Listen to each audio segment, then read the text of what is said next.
Commentators laughed last year when a photograph emerged of Kim Jong-un standing next to an orb, which a North Korean newspaper stated was a miniaturized nuclear weapon. "That's a weird-looking disco ball," joked one intelligence contractor on Twitter. Not many are laughing anymore.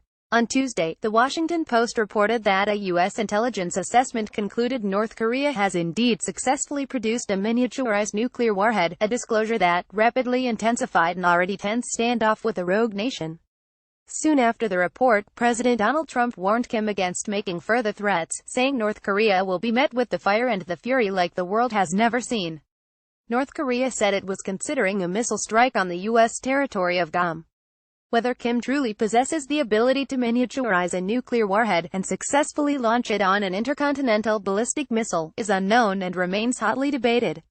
Yet there is no doubt now that Kim has scored one major achievement. He is finally being taken seriously by the foreign policy establishment and intelligence agencies, evidenced by the latest assessment on his nuclear capabilities. North Korea considering missile attack on Guam. Kim came to power in 2011, and was immediately mocked for his funny haircut and pudgy appearance.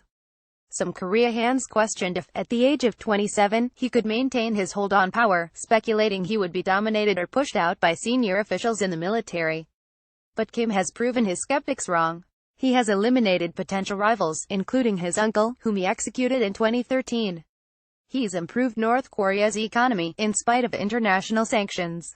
And he's steadily advanced North Korea's nuclear and missile technologies, including the successful test of an ICBM on July 28 that showed a capability to travel as far as New York or Washington, D.C.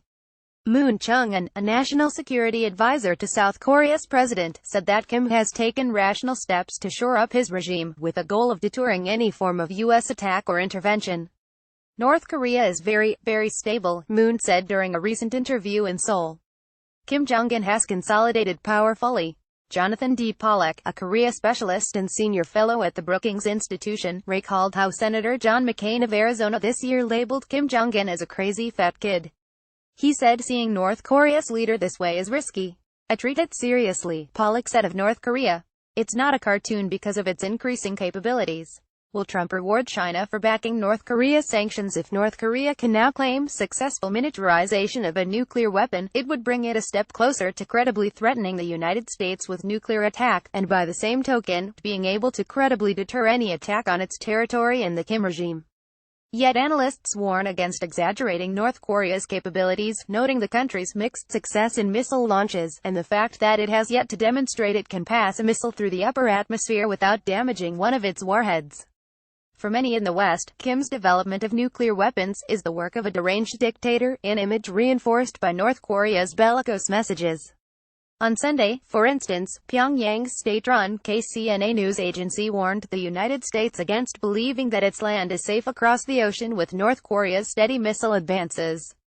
The warning came after the United States successfully urged the UN Security Council to adopt a new set of economic sanctions on North Korea. Yet, some North Korea watchers say, Kim has pragmatic reasons for accelerating development of nuclear weapons. For one, he wants to be in a stronger negotiating position with the United States, its archenemy since the Korean War cessation of hostilities in 1953. Ju Sung, a North Korean defector and journalist in Seoul, said that Kim hopes to use his nuclear weapons program to leverage economic concessions from South Korea and the United States. The nuclear weapons program is the most powerful bargaining chip that North Korea has. Speaking on CNN Tuesday, Sen. Chris Coons, a Delaware Democrat who sits on the Senate Foreign Relations Committee, said Kim and other North Korean leaders have been steeped in the belief that the United States is preparing to launch regime change. "I think this paranoid, militaristic and capable young leader is someone whose threats we should take very seriously. It's not clear that all of Trump's aides view Kim that way."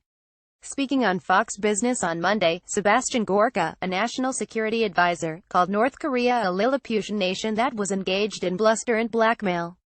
Trump's fire and fury statement also provoked a strong reaction on Tuesday.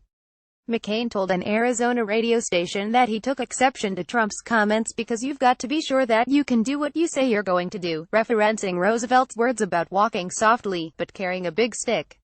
"That kind of rhetoric, I'm not sure how it helps." Pollack said that Trump needs to show that he can't easily be goaded into verbal battles with Kim.